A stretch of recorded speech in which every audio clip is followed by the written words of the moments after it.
All right. Hey, everyone. Welcome to the Mindmelt Podcast. Thanks for joining us. Today, my guest is Alex Weitzman. He's a voice actor in the Los Angeles area. Known him for, I guess, over 20 years now. And I thought I'd ask him to join us on the podcast. Thanks for joining us. Oh, my pleasure. Thanks for having me. No problem. So, yeah, like I said, we've known each other for, I guess, well over 20 years now.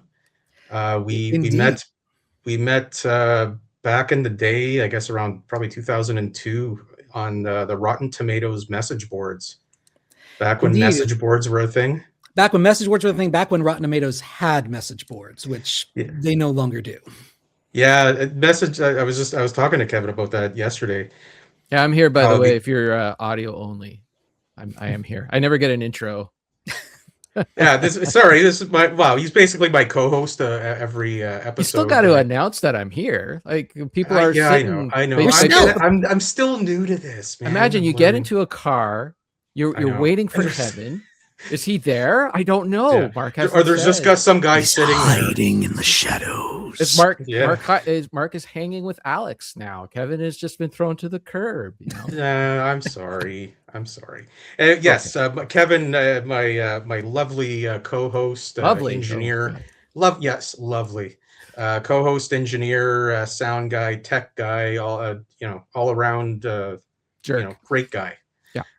Yeah. He's my wingman basically for every podcast. Keeps the chat flowing when I maybe have a brain fart or something.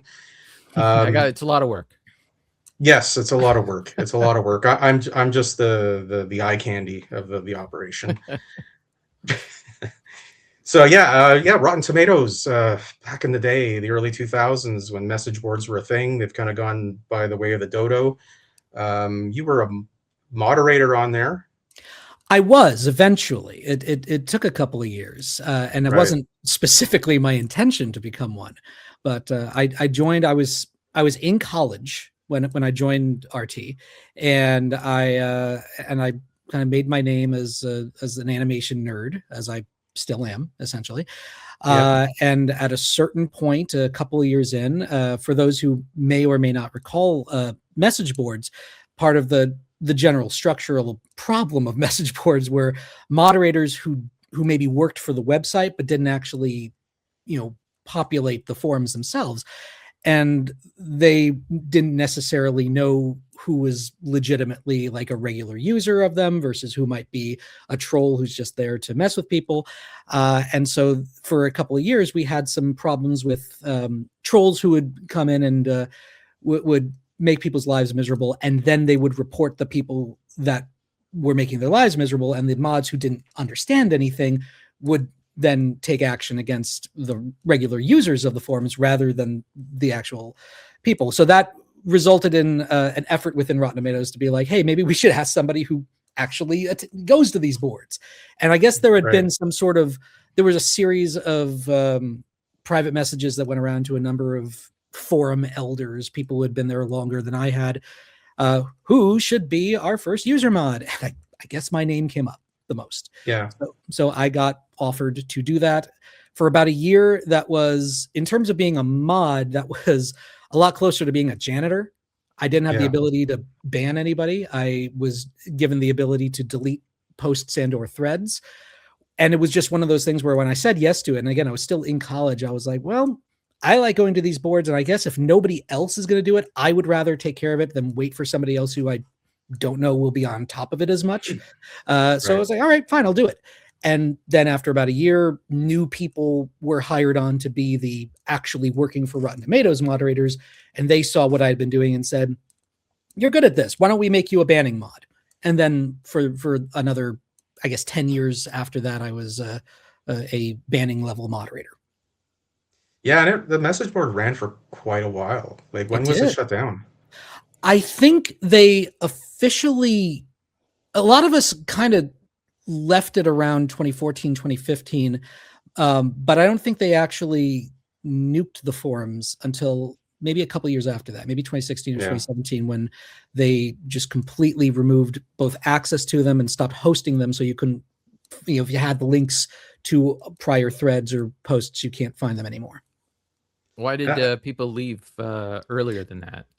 The boards were just kind of losing their luster to some degree or another. It was also around the time that, let's face it, social media was becoming a lot more prevalent and commonly used. So the existence of Twitter and Facebook and any number of other things, it just became easier to, and I also suspect that a significant number of us were just getting older. I know that for myself, my own participation in the site had to diminish just by virtue of the responsibilities of being a grown-up. When you're younger and you have less responsibilities, it becomes a lot easier to post on the internet all the time. Yeah, like my heyday, so to speak, of Rotten Tomatoes was when I was working like a desk job, and I had so much time, like just dead time to kill. So I was just constantly on there. I mean, I have fond memories of being on there. It was fun, like for the most part. But I still remember the trolls that would always sort of cause havoc on the message boards. I still remember some of the usernames they had.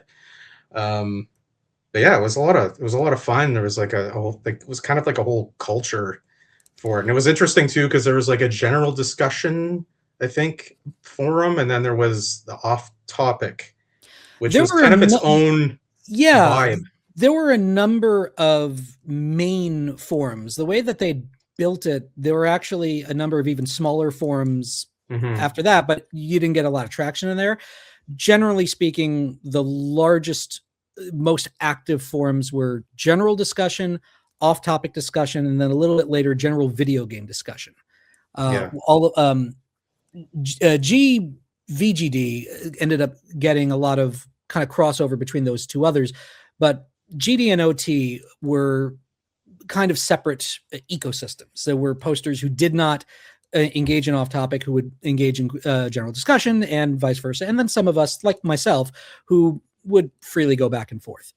I remember thinking of the off-topic almost like the Wild West, because it was such a different vibe. Like it was like I felt because GD tried to, for the most part, be pop culture related, talking about like movie discussion, movies TV discussion, and television and general media discussion, whereas off topic could go anywhere as per the name, tended towards a lot of political stuff, a lot of shit posting, a lot of that sort of thing. And so there was a bit of a thing, but you could develop a decent amount of respect amongst either crowd just by playing to the general rules of either form. Yeah, I dipped my toe in a little bit in the off topic. I wasn't generally like a shit poster or anything, so I got along pretty well with everybody. But yeah, like general discussion was my main stomping ground.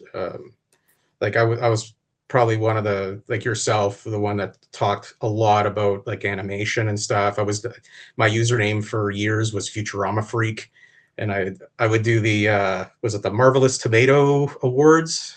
I don't know if you remember those. Yes, I do remember those. Where I would take the persona of different Futurama characters and present like an awards ceremony to like best overall poster on Rotten Tomatoes and worst shit poster and all these sort of different.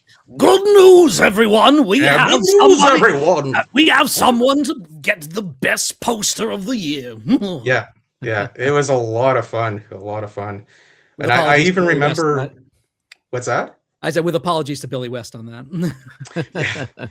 Yeah, and like I even remember. I forget who the user was, but when Red Letter Media first blew up with their Phantom Menace review, and I remember that thread in particular really blew up, which probably fed a lot of their traffic in the beginning too.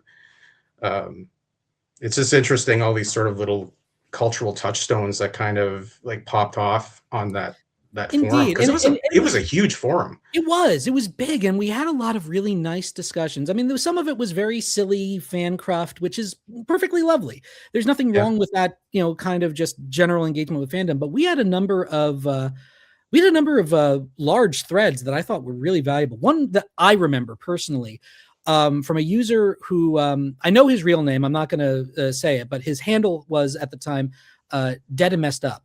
and he was a professional editor. He might very well still be. And he did a thread that I still think is one of the best things I ever read on Rotten Tomatoes, which was a thread of the best editing in films, going chronologically. Started very early in the history of film and moving forward. And these were not just listing a movie. He would then explain, why is the editing so good? Like what is it that they specifically did? And these were essay length posts where he would explain what it is the editors, and he would now obviously name the editors, so talking about how, for instance, in Alien, the very tight editing of the tenseness of the scene where the alien's acid blood is dripping down through the various floors of the Nostromo. Amazing essays talking about how David Fincher added this whole other element of tension to the climax of Seven by editing in this entirely not part of the original original script sequence of a helicopter monitoring the climax. And bring it in. Just thinking about that scene, like it added to the sense of being out of control, not being in full control of the situation. And it was all formed in reshoots and in proper editing, and made it so that you can't imagine the structure of that scene if it didn't have that in there. But that was how it was originally filmed and scripted. That sort of thing was eye-opening to me. Even as at that point for myself, being a young actor, just out of college. I mentioned being in college when I started on Rotten Tomatoes. I was going there to get my theater degree. So I was already an actor before I started on RT. And that was, you were up in New York at the time, eh? Actually, no. I went to school out in California. At Chapman University in Orange. Okay. I printed off your resume, just sort of looking at touch points of your career and everything. So that resume is probably a little out of date. Actually, what's that? That resume from my website is probably out of date. I actually probably could stand to update it. There's been a number of other things that have happened since then. Okay. Yeah, and like you were saying, like there's something to be said for the Rotten Tomatoes message board for kind of being a really good sort of archive of analysis on film and TV and pop culture. That it was kind of a great resource for that. There was so much great discussion in there for so many different things, going on a deep dive of cinematography and filmmaking and everything. Like it was kind of it was a sad sort of thing to lose that resource when it just completely folded. It is, and I'm always reminded of a line that has been since proven false from the movie The Social Network, which is when mentioning another David Fincher film, when Erica Albright says to Zuckerberg, the internet is printed in ink. And I always think back to when Rotten Tomatoes kind of went belly up, at least as far as the forums go, and think to myself, if someone's paying to keep the lights on, nothing is hosted indefinitely. If you don't save it, it goes away. And I would make the argument that now here we are, a good, for myself, I'm now entering over 30 years of being on the internet in some capacity. I started very young in some kind of consistent online engagement. I was part of various communities before I ever joined Rotten Tomatoes, well into my teen years and even a little bit of my preteen. And so I've seen the ways that the internet can forget. It can go away unless somebody makes the effort to save it. So that aspect of archival is actually really, really important, I think, in terms of just general cultural, memory. And there's almost like a, sorry, go ahead. I was just going to say there is archive.org where some of the forums might be. There is, but the only reason that has any capacity is one, somebody made the effort to save it. Right. Yeah. And two, if you know exactly the links that would get you to what they've saved. Right. Okay. Which for something like Rotten Tomatoes forums, because I know that there's some stuff from RT that had been saved on the Internet Archive, but the complicated URL structures of a message board are so non-specific or so overly specific that it would be very, very difficult to find what has been saved versus just hitting a bunch of dead links over and over and over again. Yeah, and I mean, there's really something about like how these message boards had like subcultures online, in these communities. Like I'm still friends with quite a few people from the Rotten Tomatoes days, like on social media. Same. We have a number of mutuals still. Yeah, absolutely. Like I know quite a few of them were looking forward to this episode because like, oh yeah, Alex, from the RT days, the good old RT days. So finally see my face. Some of them who well, I guess if they're friends with me on Facebook, they've now seen my face a number of times. But yeah. So it's sort of these little subcultures and communities that have kind of been lost. Like it's almost like a parallel, like with these message boards folding, like the struggle with physical media now, and streaming sites and just these properties and movies kind of disappearing unless you grab physical. Which, for what it's worth, physical media is still easily my number one addiction. I have a local physical media hookup that's in walking distance, and I try not to indulge this because money is money and you don't want to overspend. But man, every once in a while, I'll just walk over there and look through the DVDs and Blu-rays and be like, what do I not have? And I think I should have. You would probably love Kevin's collection. He's got a huge library of physical media, like vinyl, DVDs. Oh, nice. I got too much stuff. I did a count a couple of years ago, and I was in the range of like over 600 in terms of my DVDs and Blu-rays, and that probably has gone up a bit, so I might be verging on 700. If we want to do a dick measuring contest for collections, okay, so you've cataloged it, I would imagine. You seem that type of person. Oh yeah, you have to once your collection. Yeah, at a certain point you have to, because it's like, oh man, do I already own Heat? I don't want to get another copy of Heat. Right, because you might have picked it up hundreds of times at a store and looked at it and said, it's $15. I only want to pay 10 or whatever the heck it is. Right. So you think you might have it, and then it turns out you don't. So in terms of a combination of now, to be fair, this isn't just my collection. This is also my wife's collection. Right. So it's both of our collections combined. So this is two people contributing to this. Now my collection pales in comparison to some people, but, for music, for our both CDs, vinyl, cassette tapes, that we have 3,228 currently. He's an audiophile. I mean, he's a cinephile. He's every file except for the bad one. Fair. The other one we won't talk about.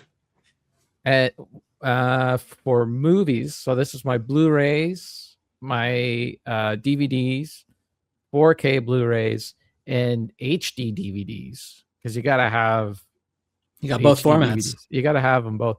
We're up to 1,249. Wow, wonderful! Still my heart. So have you gotten into the Criterion collection at all?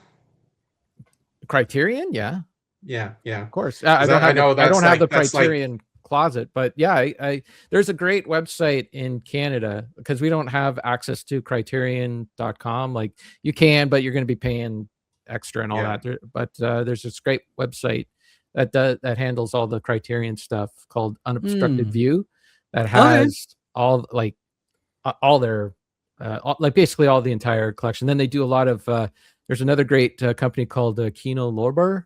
I think that's how you say their name, KL. They do they'll get a lot of licensing for movies that I don't want to say forgotten. Yeah, I guess kind of forgotten, but like they don't have enough of a mass appeal for them to actually make physical copies. So that Unobstructed View has a lot of those movies as well. Like Charlie Varick starring Walter Matthau from the 70s, a fantastic film. But good luck in finding it at Walmart. It's sure, absolutely. It's not gonna there's other company. there's other companies like I think Vinegar Syndrome does a lot of like these sort of niche B movies and stuff, like I think like Samurai Cop and Miami Connection and stuff. Yeah, they do like I love those trash movies. Another great company is Arrow that does like they'll do like the collections. Like they'll put together an actual collection for like RoboCop that would come like with a book and all that stuff.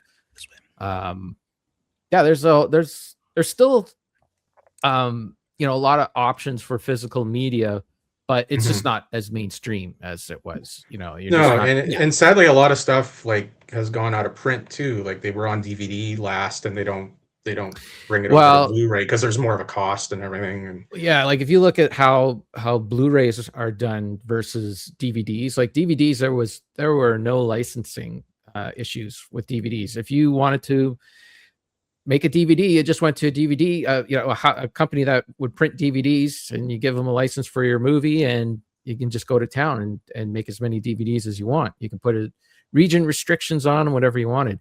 But with Blu-ray is handled by the almighty Sony, and you have to pay them a licensing fee and all that. That's why I was a champion for HD DVD, because like there would have been so many more movies that made it to on physical copies made of in high definition if HD DVD had won. But honestly, when Blu-ray and HD DVD were fighting it out in 2008, Netflix was already coming around the corner with their streaming only service. People were already moving to streaming, which is amazing, because I remember when Netflix was a physical media service. Yeah, like we had a physical media service. Yeah, we had something else here in Canada, but it was basically the same thing. Where like you Redbox or something like that, or something like that.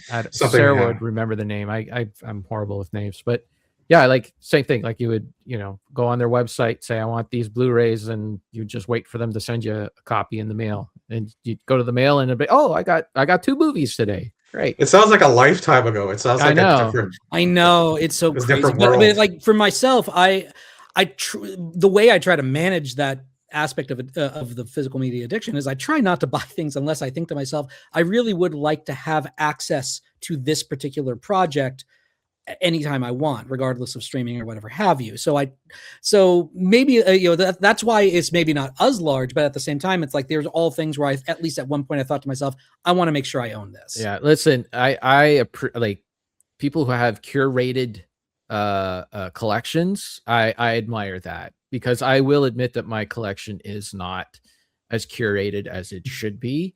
My wife and I are huge thrifters. Like, yeah, I didn't spend full price on a lot of these things. There were a lot of like yard sales, thrift shops, you know, that kind of thing. Like, you know, there was an era when every major rental store was dying, when I was absolutely something of a vulture. It's how I have still quite a few VHSs, as well as the various DVDs. And just for those who are interested in the history of it, when Hollywood Video went out of business was so much better than when Blockbuster went out of business. Blockbuster, at least for me, they took forever. They slowly went out of business. They went out of business for like and they didn't have like a fire sale kind of thing. Exactly. Like, whereas when Hollywood Video went out of business, they were like, come by, pay us a few bucks, take almost anything from our stock. And that was for the other big place where I would find great deals on DVDs for a long time was GameStop and EB.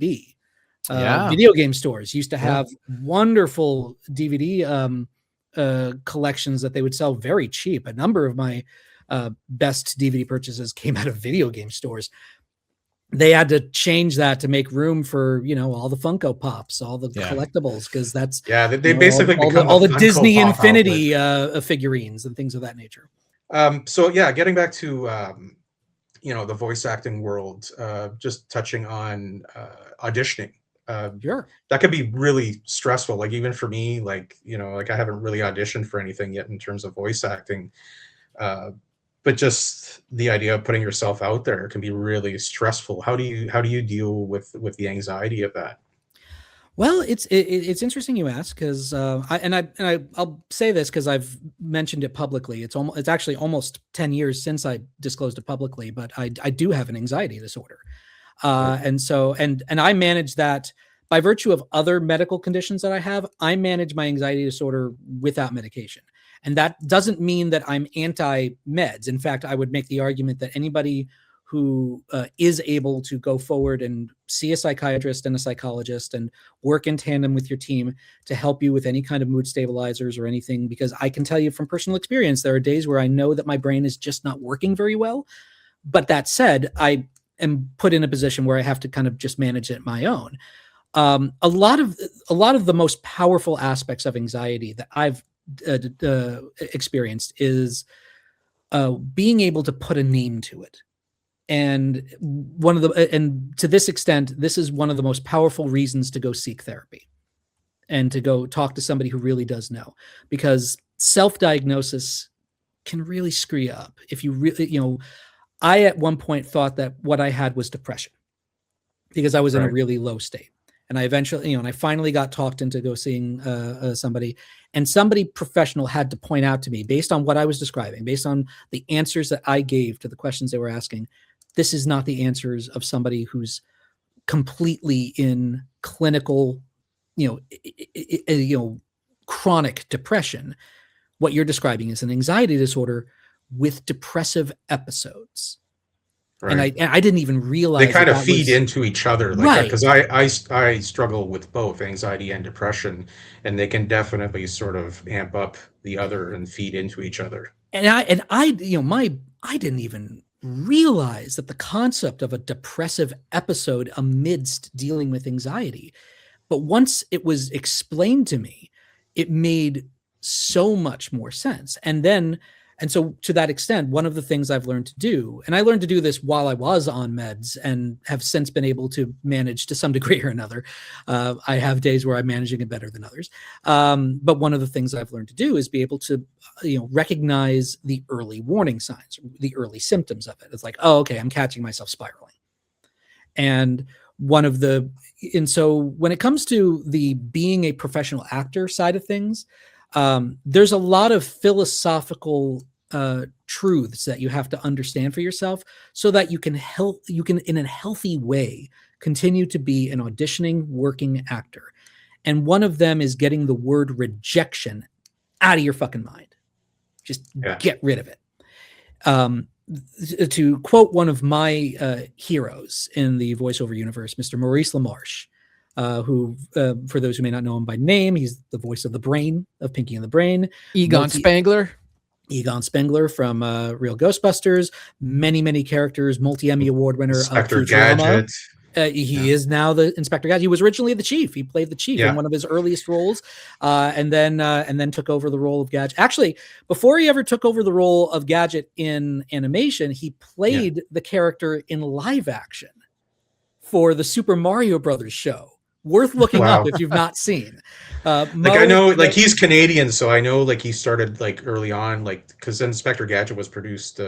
Actually, that's a French and Canadian co-production. But he started. I think he did Nelvana stuff early in his career and stuff. Early on, he's a legend.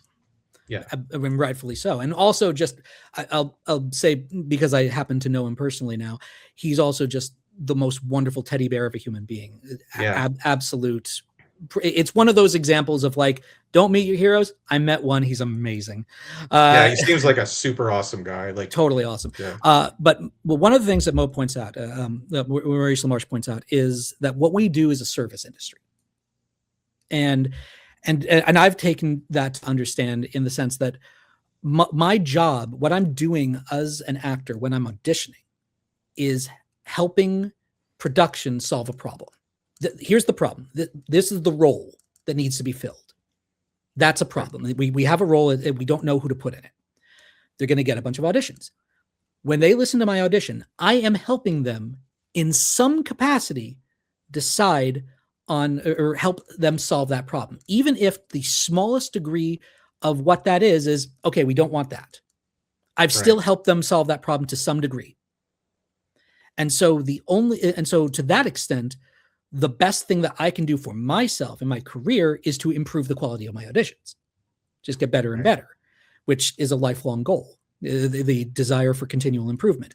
But in that process, as long as you're sending out great stuff, what you do book, what you don't book, kind of doesn't matter, because those are going to, I mean, it matters on the sheer economics of it, but in the sense of, oh, they didn't like you, they're rejecting you, get it out of your head. Yeah. They just may not need that, or maybe they liked that very much, but it doesn't work based on another choice they're going to make. Or possibly somebody along the lines of production is going to say, you know what, we want this so-and-so famous face to do the part. Yeah. So many factors are beyond your control, but I'm doing my job and I'm doing it well when I'm sending great auditions. Do your best, but constantly raise the bar of what your best is. Right. And that's the way to make yourself a constantly improving actor. Right. And that's treating it like an art than just treating it like, oh, this is a fun thing to do. It is a craft, and it's worth your passion and your discipline. One of my favorite bits of video that's just out there for people to watch that I recommend seeing. I mean, James Earl Taylor is somebody you might be aware of. The voice actor James Earl Taylor. He's probably best known for doing all of the animated Obi-Wan stuff. Is a video he did of his audition for a role he did not book, which was voice matching Benedict Cumberbatch in Doctor Strange, the first movie, which is a fascinating assignment, because now you're trying to do Benedict Cumberbatch doing an American accent. By the way, not everybody's favorite version of Cumberbatch trying to put on an American accent. People were it's actually not really a great American accent. Exactly. It's not like Matthew Rice in The Americans, which is a fabulous American accent for a British performer. But or Hugh Laurie or Hugh Laurie in House, another great example.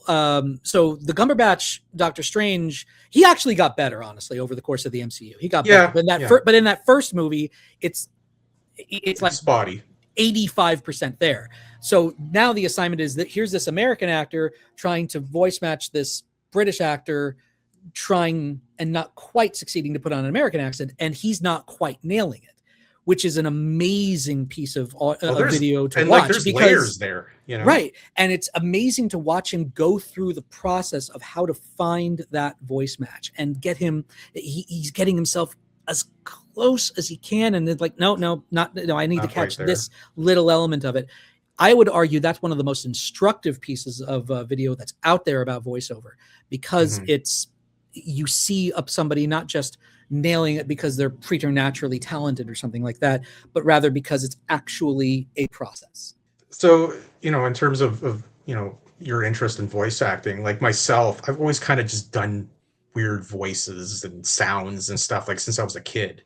And even looking back at the first few podcast episodes, I'll slip into these like weird voices and stuff. Is that something you always did growing up, like sort of doing weird voices and sounds?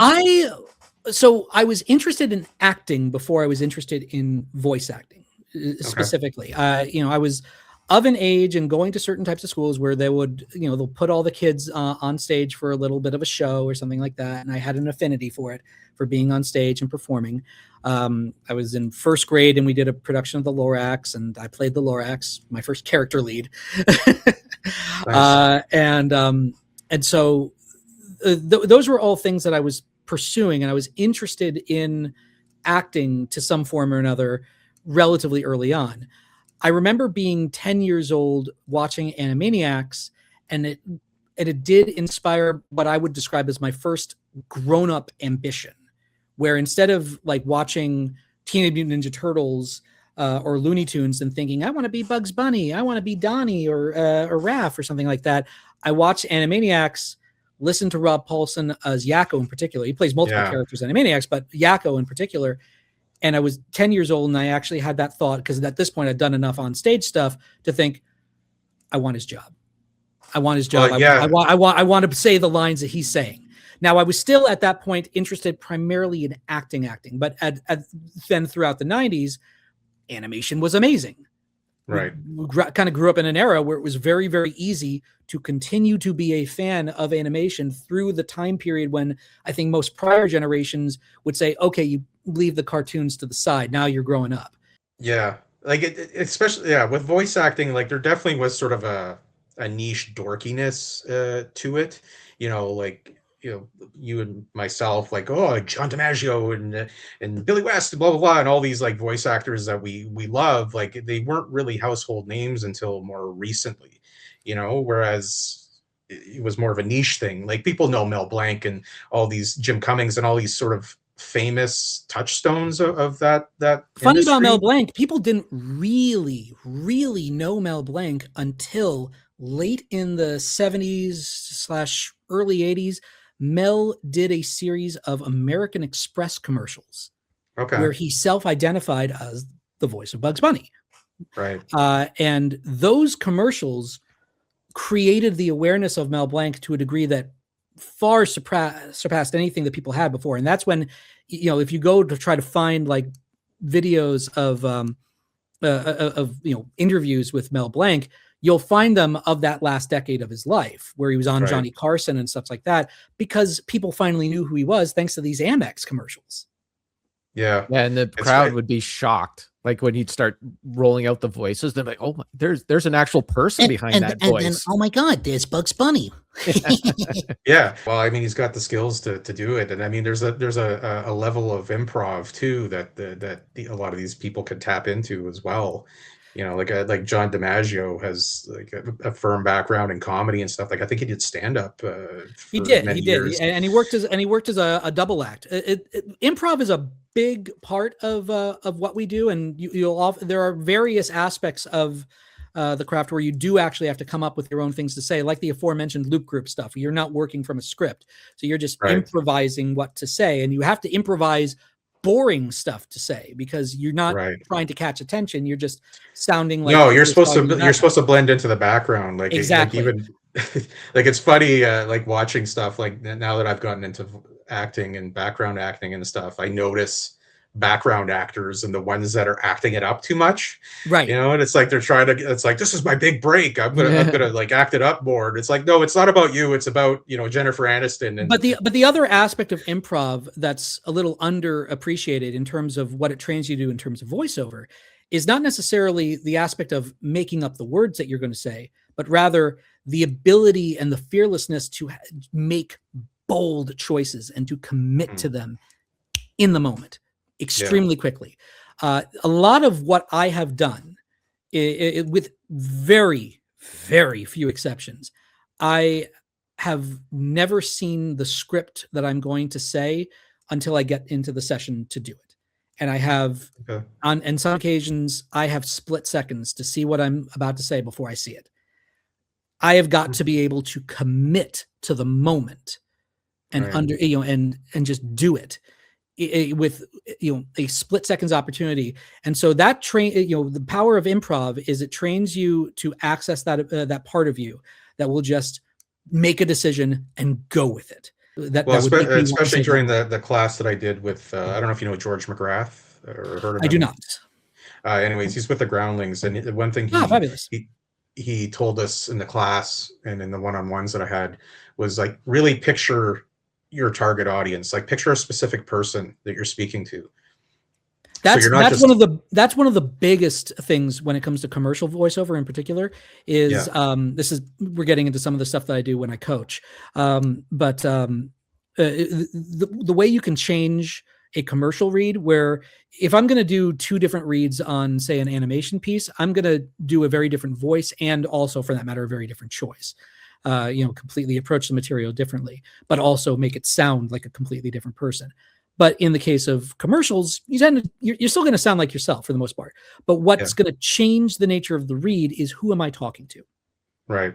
And having people that you can think of that you have a strong enough emotional reaction to, that okay, I speak to this person differently than I speak to, say, this person. But both of them are very real and active relationships. And I'm just going to bring that to the forefront. I'm going to picture that person, and then I'll talk to that person, and I'll deal with it. And like right now I'm picturing one person, and because it's his birthday later tonight. And I'm like, okay, yeah, you. But that's that inspires the nature of that read. Whereas now I'm seeing my mother, and all right, yeah, I would talk to her a little differently than I would talk to the person I was just thinking of. Yeah, I mean, absolutely. I talk to, like, when I'm hanging out with Kevin, I talk to Kevin differently than I would talk to my mom, you know, like, so yeah, absolutely. Thanks. It's yeah.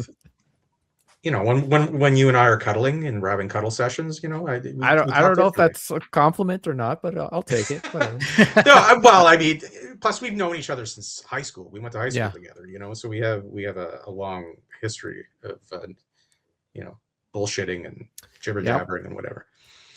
Anyway, so I guess you, Kevin, you had looked into a sort of quiz thing or whatever for voice acting. I got something. Okay, so I figured out the bracket thing. I got a bracket. I got a voiceover. This is kind of something we're doing as we get to the end of the people episodes. Like games when they listen to podcasts. They like games because then they can play along at home and all that. So this is going to be a bracket like you got your in March Madness and all that stuff. So we're going to pit. I see what we're doing here. Right, we're going to. Are you keeping score this time? We're keeping the pen out of your hand because you don't trust me. So because this is for real. We're gonna find out who the greatest voice actor of all time. All right. Is. Okay. But well, really, it's all the voice actors on this list. It's like March Madness of voice acting. Pretty much, yes. Okay. Okay. Bring it on. So basically, you guys get a vote each. You know, and if you agree, that's who moves on to the next one. If you don't agree, then I get to do the tiebreaker. All right. All right. Okay. Here we go. Now, first up, we have Tara Strong. Mm-hmm. I think I'll need to explain. I see, like you're saying, picturing someone. Here, I will. I'll do. Yeah. Who is Tara Strong? Best known as Timmy Turner from Fairly Odd Parents, Raven from Teen Titans, Bubbles from Powerpuff Girls, and many other characters. Okay, I was going to go with. She's fantastic. I was going to go with Harley Quinn as well. She has also on many occasions played Harley Quinn. She's not the only Harley Quinn, nor is she the original. But she not the original. The original who it was. The original was Arlene Sorkin. Yeah, very good. Yeah, excellent. Who I feel is like kind of been when it comes to voice acting, like Alex is absolutely going to trump me, and I know enough, but yeah. Okay, well, unfortunately, see, I'm envisioning my wife, right? Because she doesn't know who any of these people are. So absolutely. Elaborate on these not knowing people. Who. Right. Okay, so Tara Strong, unfortunately, she's going up against Mel Blanc. Ha. For those listening and don't know him by name, the classic original voice of most of the major Looney Tunes characters: Bugs Bunny, Daffy Duck, Porky Pig. Also was Mr. Spacely on the Jetsons. Was Barney Rubble on the Flintstones. So many iconic Captain characters. Caveman. I think the last original character they created, I believe, was Heathcliff in the early '80s. Right. But played. I loved Heathcliff when I was a kid. That's one of those. If you look up that theme song, that's going to get stuck in your head for a long time. That's a banger that people have forgotten. That's a banger.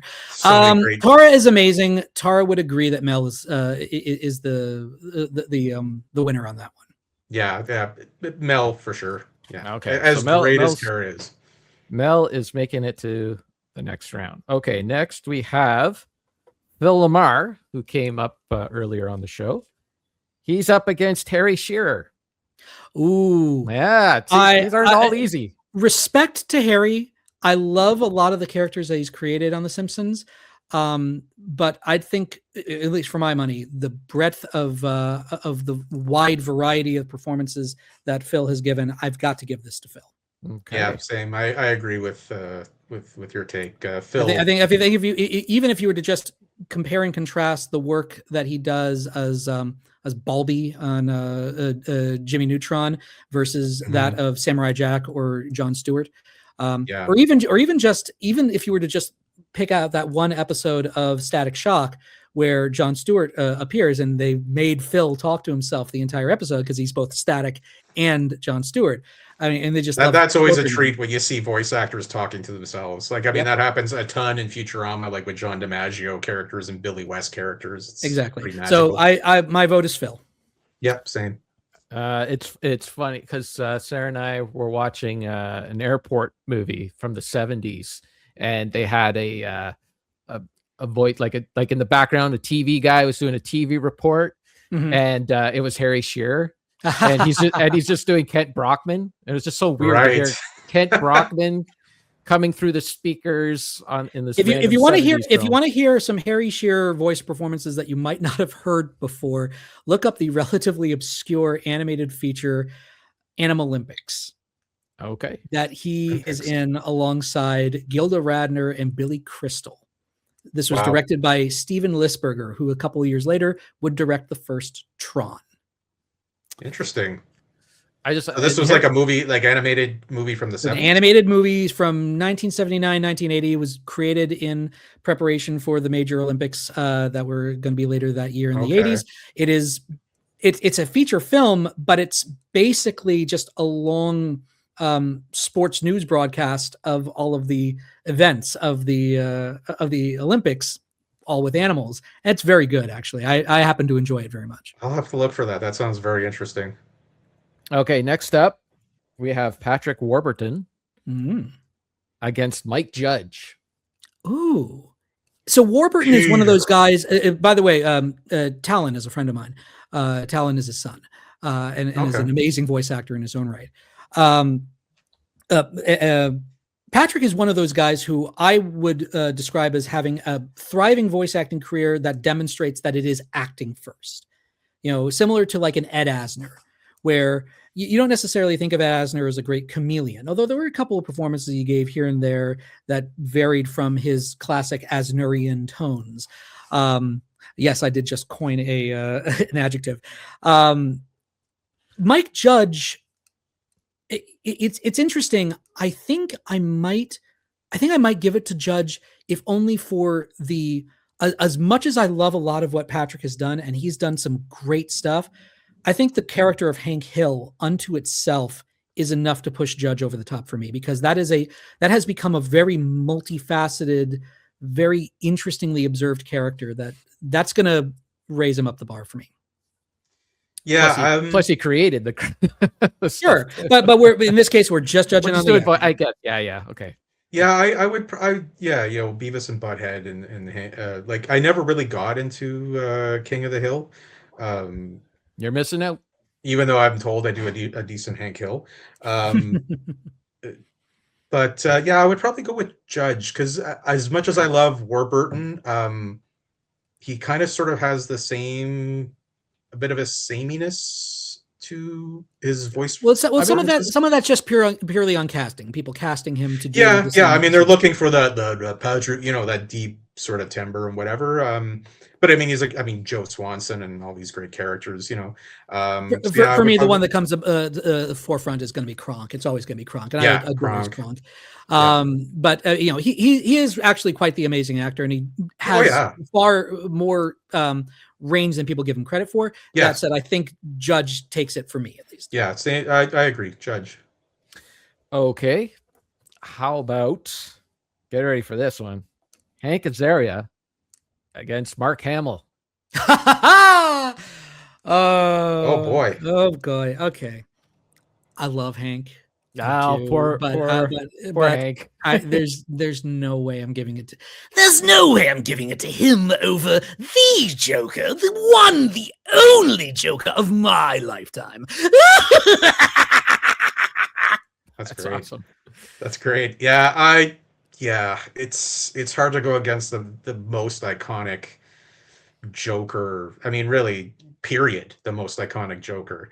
Mark Hamill. And Hank Azaria is so great. I mean, he voices half of the Hank Simpsons. is incredible. He truly is. I would argue in a lot of ways he's almost the most slept on of the main six of the cast, just in terms of the. And he's a great actor. Truly is too. Like this is a heavy seed contrast, these two, but I think the thing for me with Mark that's gonna get him over the edge is everything he's done outside of the Joker, because the Joker is incredible, but then you look at like the character of Larry 3000 on Time Squad. You look at his work as Solomon Grundy in Justice League. skips in the regular show.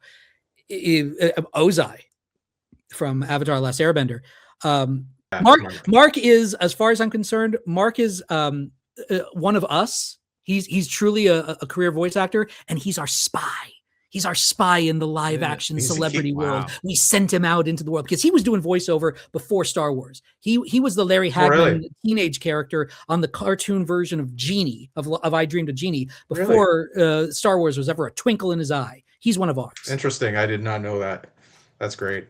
Okay. You're gonna have to explain to Sarah Alex, get ready, who Jim Cummings is. The voice of Winnie the Pooh, Tigger, and the Tasmanian Devil. Also the voice of Darkwing Duck, and many, many other characters. Pete, as I believe I mentioned earlier in the podcast, the current voice. He's a legend. Absolute legend. Has his own notable podcast on voiceover himself, worth looking up. Tuned In with Jim Cummings. He's had a number of amazing people on there. Yeah, absolutely iconic characters that he's done. So Jim Cummings up against? He is up against another one that you're going to have to explain to Sarah, is John DiMaggio. Bender. Bender Bending Rodriguez from Futurama. Also, shut up, baby. I know what. Also played Jake the dog on Adventure Time.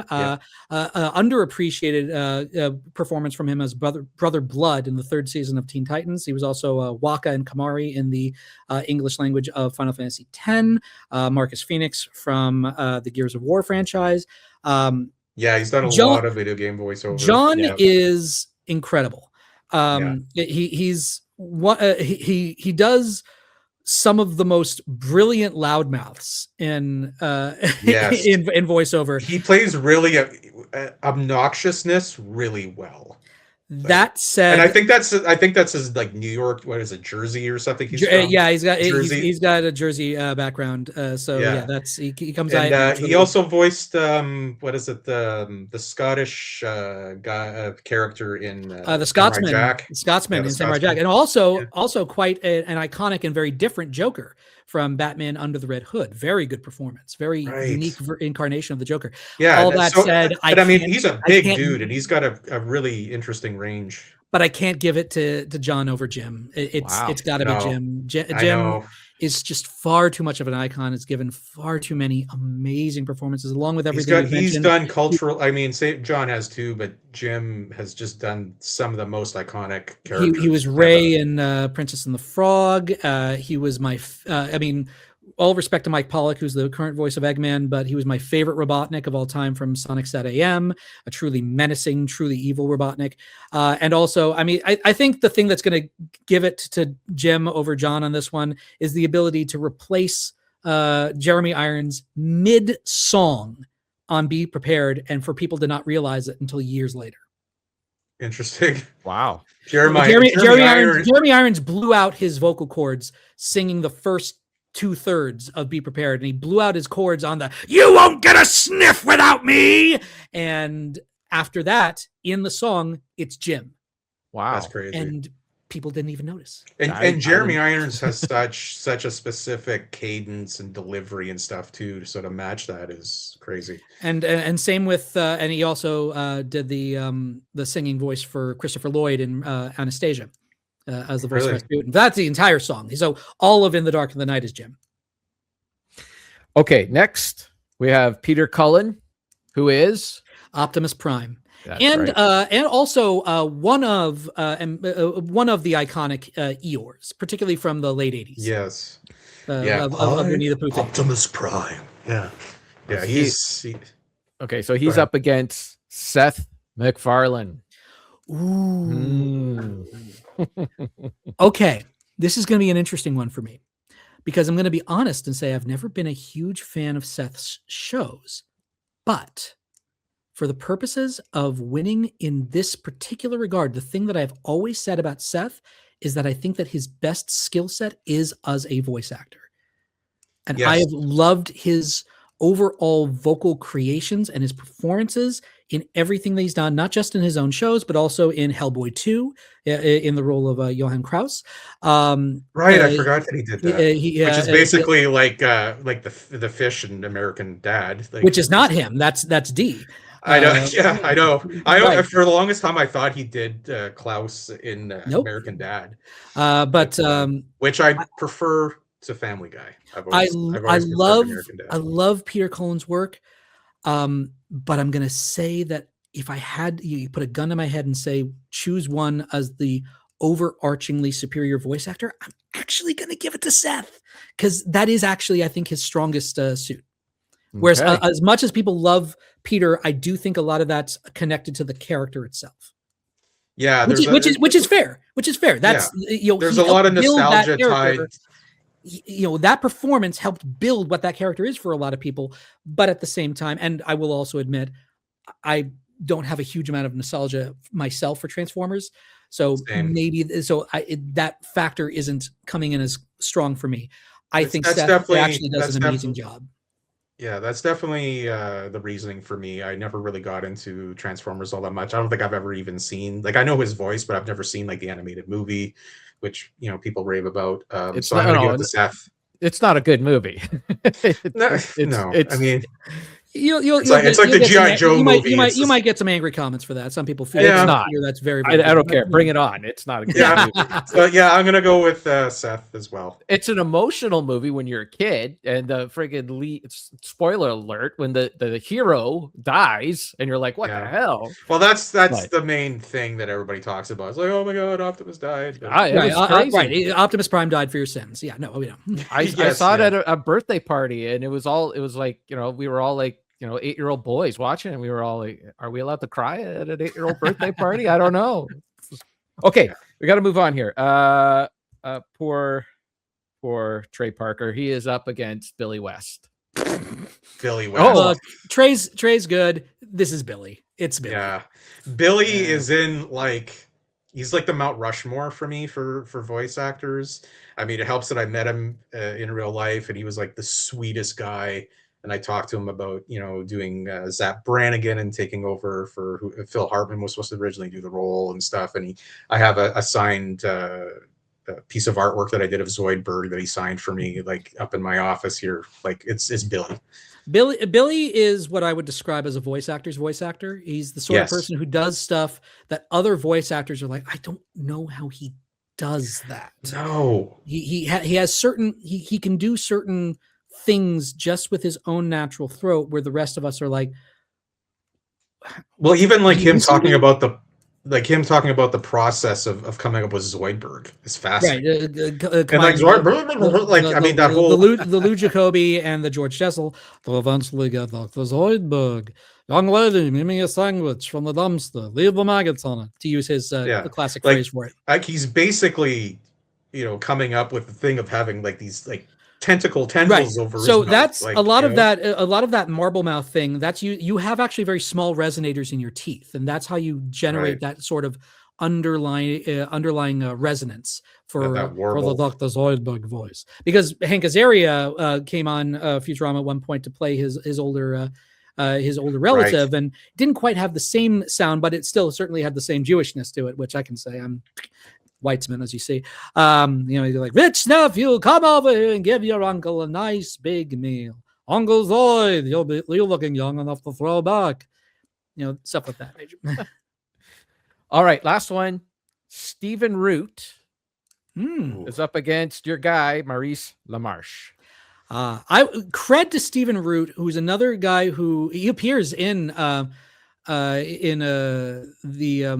I Know That Voice. He's another guy who has probably better known for his on-camera career as just a really solid character actor in general. And he has actually quite the thriving voiceover career, not just from King of the Hill, but also quite a few other things. I adore him. It's gonna be Mo. It's gonna be Maurice. I gotta go with Mo. He's a fellow Canadian. And kind of a legend as well, like like a modern voice legend. He created Talk Like William Shatner Day. Like, come on. Yeah, I gotta go with Mo. As much as I adore Stephen Root, but gotta go with Mo.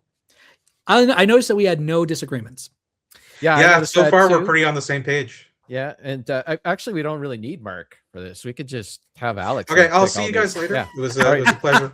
Because now it's going to get harder. We're up. We're in the next round. Now we're mixing them together. Mel Blanc versus Phil Lamar. It's going to be Mel. I love Phil. I do. Again, I think Phil would understand. Something to keep in mind with Mel, and I'm not going to jump ahead to necessarily how I think this is all going to end. I know how it is. right.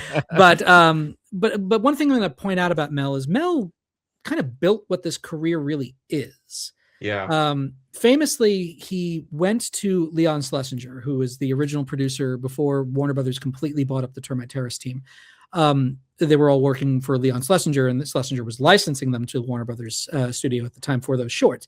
He went to Schlesinger to say, hey, I'm doing all of these characters for you. I think I deserve a raise. And Schlesinger, who's a cheapskate, was like, no, I won't, but I'll do you this.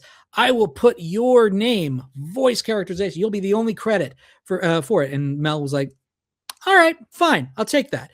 He then took that, and because he was under no explicit contract that forced him, and that, mind you, this was during the era of the contract player. Right. Yeah. The way that the studio system worked for most people in the on-camera world is you worked for this studio. Yeah. And a lot of times the studios decided which movie you would do. Right. Yeah. In the era of the contract player, Mel went out there and knocked on every door and said, I'm under no specific contract that says I can't work for you. I do these voices. What do you got for me? And he went around and he built the career of being a voice actor on volume. So inevitably, in a lot of respects, that is essentially, in many ways, what the career still is. Nobody is tied down to one particular studio or client. You can do whatever you're contractually allowed to be able to do, which is in many cases anything. And you may not be making the most money on every single job, but those jobs stack up. And so Mel built what this career really looks like. He built this city. On voice and role? On voice and role? I don't know. There was something there, and then it just went. Yeah. Okay. So Mel Blanc wins that role. He's making it. He's up to the final four.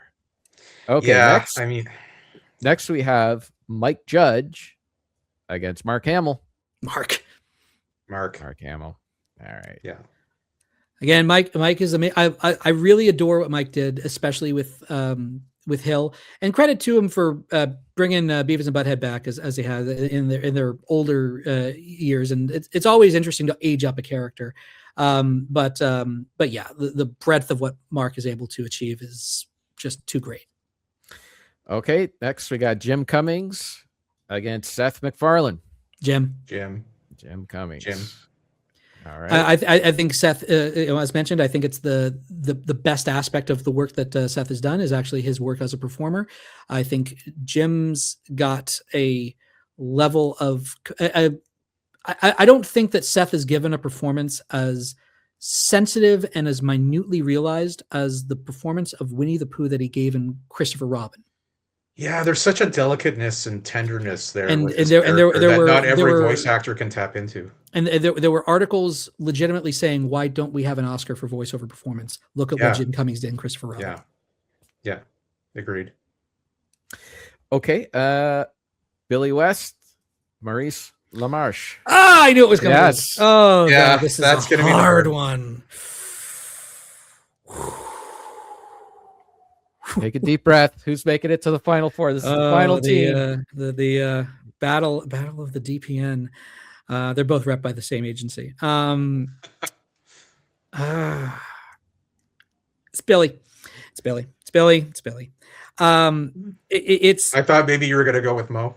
I thought for a moment. I was hoping we would be different on this, but I'm going to go with Billy. You're going with Billy West as well? Yeah.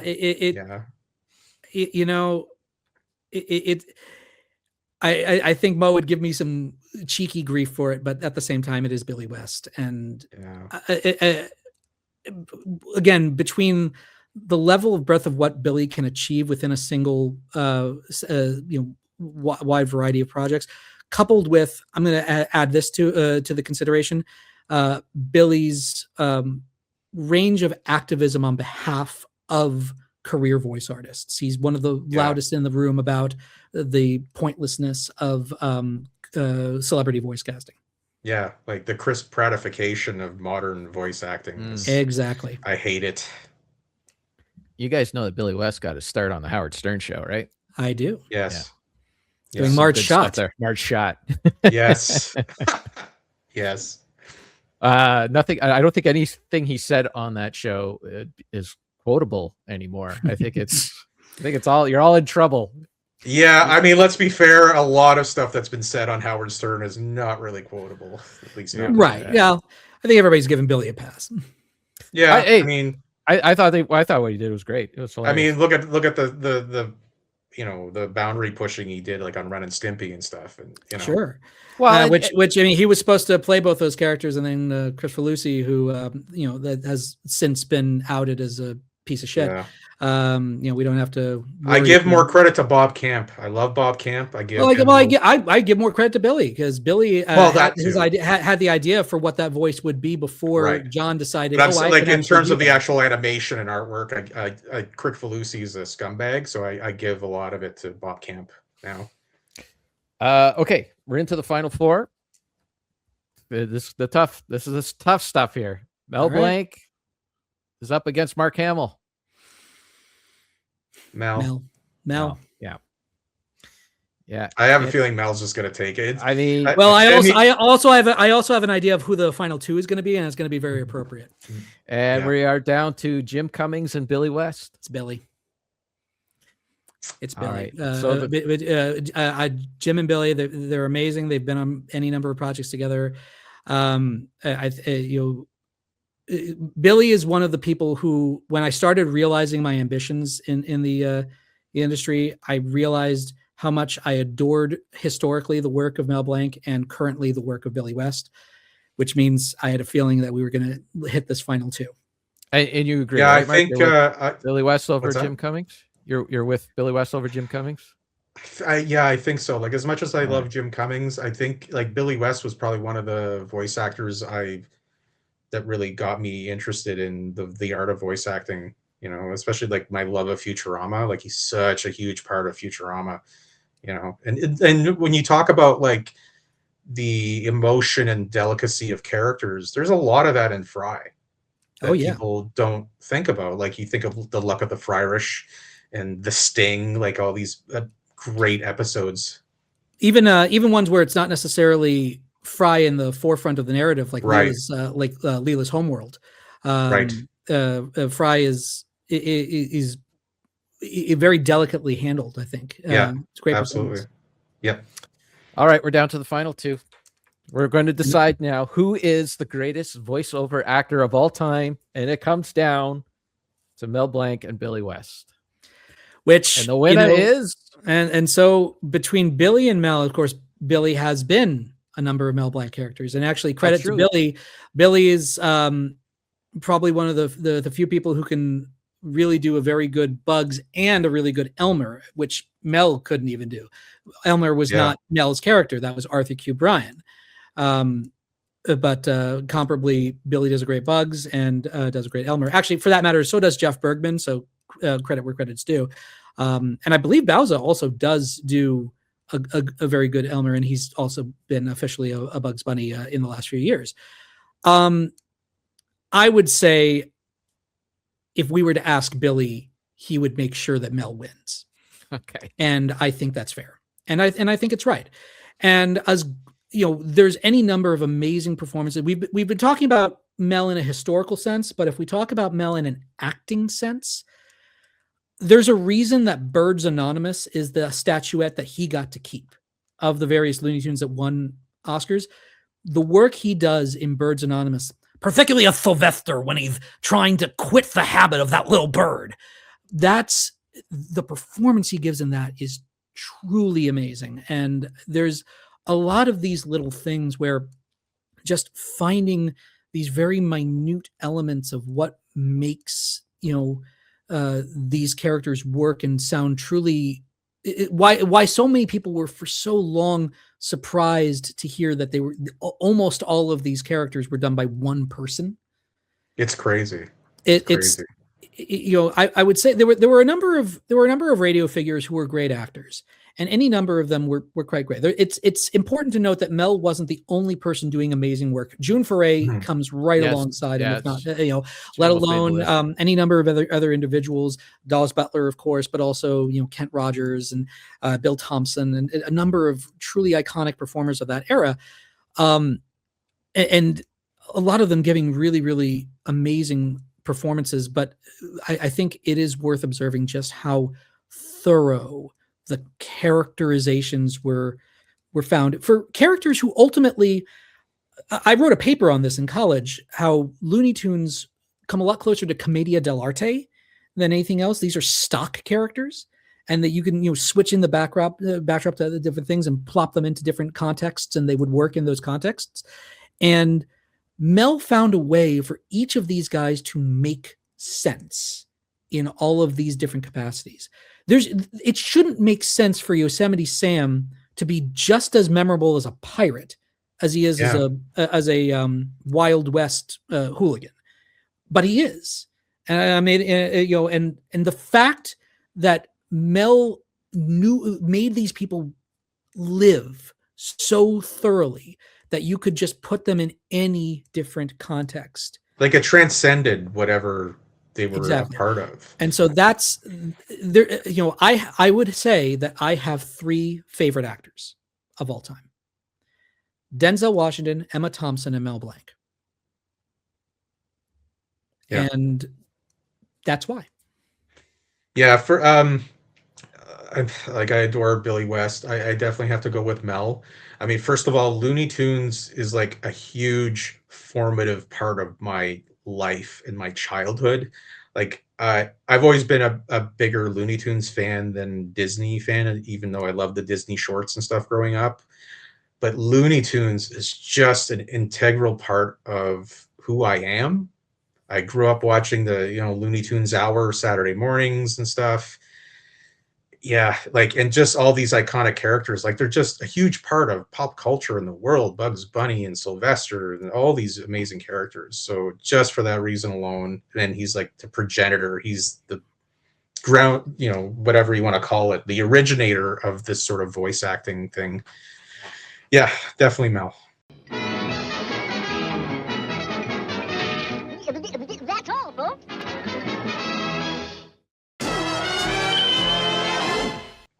Thank you so much, Alex, for joining us, for talking about all these great topics and the art of voice acting and your expertise. Do you have anything to plug? Yeah, no problem. Do I have anything to plug? This was from a few months ago, but the last big announcement I was able to make, I mean, that's the nature of this business, is the stuff that I'm currently working on I can't really talk about. So in terms of the thing that I did a few months ago on Netflix, Record of Ragnarok, I'm a few characters in that, Azazel and Alfred Nobel and such of that nature. Alfred Nobel was fun because I described that as kind of anime Yosemite Sam. Was interesting. That was fun to do, because that was when I had suffered a pretty bad injury when I was still in the process of recording that. I broke my shoulder, so I've since had total shoulder replacement surgery. So I had to wheel my broken ass into the studio and do it from my wheelchair to finish off my my work on the show. But that's on Netflix. So that's the 3rd season of Record of Ragnarok. Give it a listen. Hopefully there'll be more, and hopefully there'll be more of my characters. And do you want to plug your website or anything like that? I'll plug my more public facing social media, which is my Bluesky account and my Instagram. My Facebook is for friends and family. So those will be on Instagram. It's Alex Weitzman, spelled exactly as you see it on there, just no space, and same thing. And when you see my my icon on my Instagram, you'll be able to recognize my my Bluesky as well, because I use the same icon everywhere. Awesome. You got anything to plug, Kevin? My other podcast, Retro Fandango. We're going to be talking about Faulty Towers next. I That'll be wonderful. Talk a little about John Cleese and all the crazy crap that he gets into. Oh, it's I've been rewatching it for the upteenth time, and it's it's something else. That stands up. Oh yeah, I mean, I loved. I'm sure there's some things that are a little dated, but there's the major drops the N-word a couple of times, but other than that, I forgot about that. Yeah, I do remember that. Wow, that went into the memory hole. I don't. Maybe they cut that out when they aired on PBS back in the day. I don't know. Yeah, but that would the little bit of censorship that I'm actually okay with. Good for them. But well, it was within context. He's an old fool, so Yeah. But yeah, that's it. That's it. Faulty Towers, and then I don't know if you want to check out drone videos on my Buried on Mars YouTube channel. Those are taking off for some reason, but that's all I've been up to. That and this show. Awesome. Anyways, you can find my work, my artwork. You can find me on the socials, facebook.com/Mindmelt Studio. You can find me on Instagram at Mindmelt_studio, and on my website, www.mindmeltstudio.com. So again, thank you for joining us. Thanks, Alex, for joining us. And we'll see you again soon. Stay creative, stay safe, and we'll talk to you later. You've been listening to the Mindmelt Podcast. Intro and outro music is Downtown Blues by Sean Barrett. Find his music at seanbarrett.bandcamp.com. You can also find his book at www.firstguitars.ca. Got no